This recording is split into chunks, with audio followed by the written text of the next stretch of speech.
Assalamualaikum warahmatullahi wabarakatuh. Halo anak-anak Ustadz, apa kabar antum pada hari ini?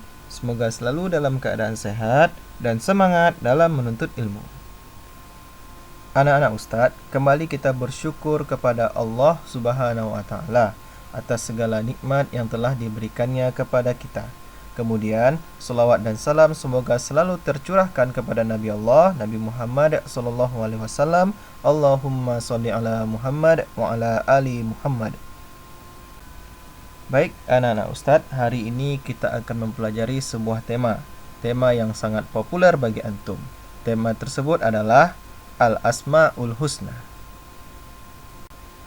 Tujuan pembelajaran kita pada hari ini adalah memahami makna Al-Asma'ul Husna, Al-Mumits, dan Al-Hayyu. Jadi pada kesempatan kali ini kita akan mempelajari dua Al-Asma'ul Husna, yaitu Al-Mumits dan Al-Hayyu. Al-Asma'ul Husna artinya nama-nama Allah yang baik. Sebagaimana yang kita pelajari sebelumnya, Al-Asma'ul Husna ini berjumlah 99. Dalam Al-Quran, Allah berfirman dalam surah Al-A'raf ayat 180. A'udzu billahi minasyaitonir rajim. Bismillahirrahmanirrahim. Walillahil asma'ul husna fad'uuhu biha وَذَرُوا الَّذِينَ يُلْحِدُونَ فِي أَسْمَائِهِ سَيُجْزَوْنَ مَا كَانُوا يَعْمَلُونَ.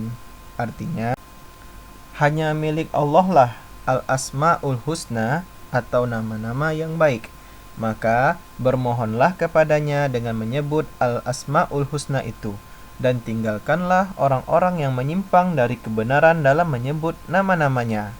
Nanti mereka akan mendapatkan balasan terhadap apa yang mereka kerjakan. Oke, anak-anak Ustadz, kita akan masuk kepada Al-Asma'ul Husna yang pertama, yaitu Al-Mumits.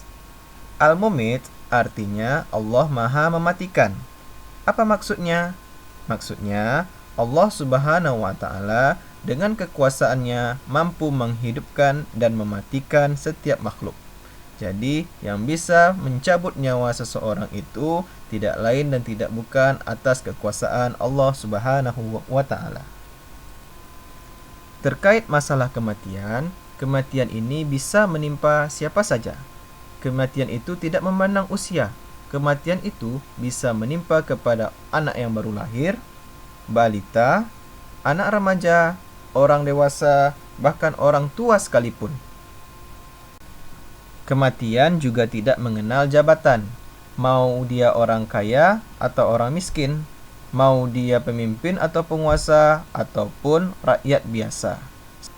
Karena tidak ada manusia yang hidup abadi.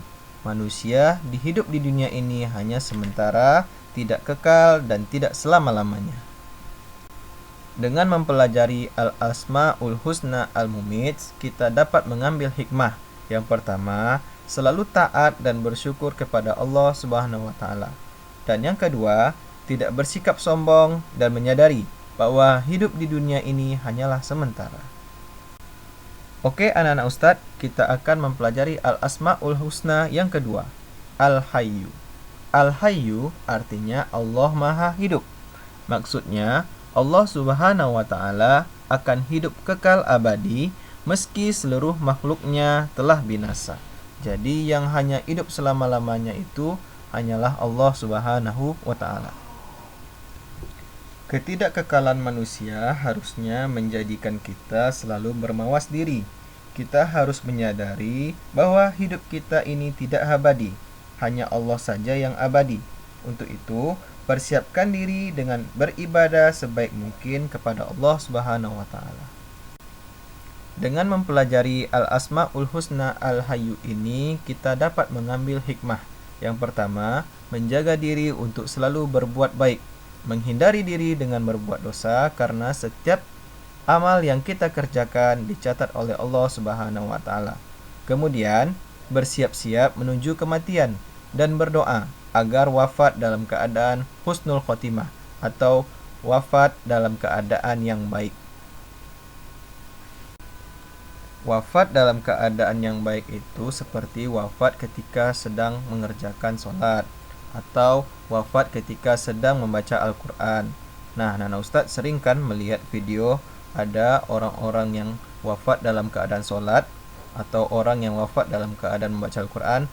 Nah, kita bermimpilah dan berdoa supaya kita wafat dalam keadaan yang seperti itu. Nah, itu yang disebut dengan husnul khotimah. Adapun lawan dari husnul khotimah adalah su'ul khotimah, artinya wafat dalam keadaan buruk, seperti wafat ketika sedang berbuat dosa atau bermaksiat kepada Allah Subhanahu wa taala.